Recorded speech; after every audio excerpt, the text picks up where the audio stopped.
Shiner fishing has accounted for more trophy Florida bass than any other technique.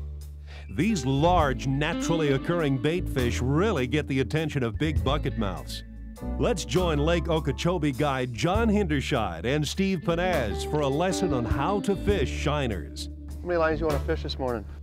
Generally, when we're fishing with 2 clients in the boat or whatever, we'll have 2 rods on the front deck and 2 rods on the back. And then we use different colored corks or corks like a green, orange, yellow, and blue, and then lay the rods out accordingly. So if the blue one goes down, you know that that's the inside rod. Okay. So, because a lot of times, if you get in a big hurry, you'll pick up the wrong rod, set up on the wrong cork, and there's nobody home, and the other one's getting jerked out of the boat. These are 5/0 Mustad weedless hooks. You kind of have to adjust them after you first take them out of the package, just so it hangs over the tip, and then when the fish bites on it, it'll release. And you like the Kaylee style, so you got a real wide gap for a hook set? Right, we're using 5, 6, 7-inch shiners. We'll start off with a medium-sized shiner. The way we hook them, so we don't hurt the shiner, you bring it up through his bottom jaw and through his nostril. And that's the least path of resistance to come through any flesh. If you come between his nostrils and into his head, you're pretty much killing him. And we want as frisky a baits as we can have out there. Let's go ahead and get this yellow one out, and then we'll put a bait on that one. All right. It's important not to splat that fish down when you're casting That's them why out. I pitch them. Yeah, a little light cast. A lot of guides will overhand, and basically it's a lob, and the shiner comes down and splats. And if you can see it out there, scales just go everywhere. And every time you do that, you're hurting that fish. And at the price of shiners nowadays, you want to conserve as many as you can. Yeah. Shiner fishing is a patience game. You may sit for 15, 20 minutes or a half an hour, and then all of a sudden one particular bait will get real nervous and start moving, and you can tell that it's unnatural for that bait to be all of a sudden that strong. Basically, they're getting a pretty good adrenaline rush. They got some kind of eyeballs looking at them down there, and that usually is right before you're going to get a bite. There. Now we got There. it. Hey, that's a nice fish. Oh, he's down in the brush, down in the weeds. Success. All right. You know, when you hit those fish that quickly, now how often do you get them like that? Well, that fish had that bait for a good long while. So he had a chance. Now this is an eating fish. He had a chance to eat that bait. What we're going to do, and I'm not kissing the fish here. It looks like it to me. You're just going to cut the line. I'm biting and the let line off.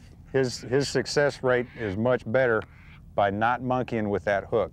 He's got a better shot if we release him with that hook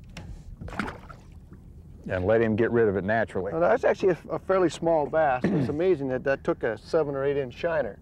A 1 pound fish can, and that was about 1.25 pounds or so, can eat a 6 or 7 inch. I mean, they can eat almost sometimes. That's amazing. I mean, that's one reason A they third grow of their so weight. fast down Right. here. Yeah.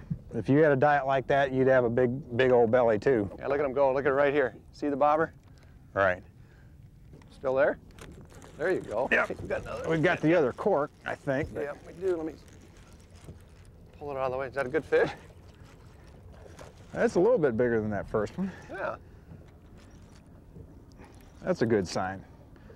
They can just keep getting bigger throughout the day.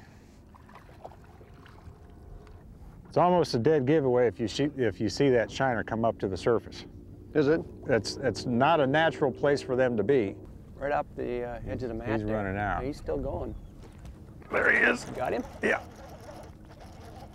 Feels like a pretty decent fish. Decent fish. Oh yeah, Yeah, he real is. nice.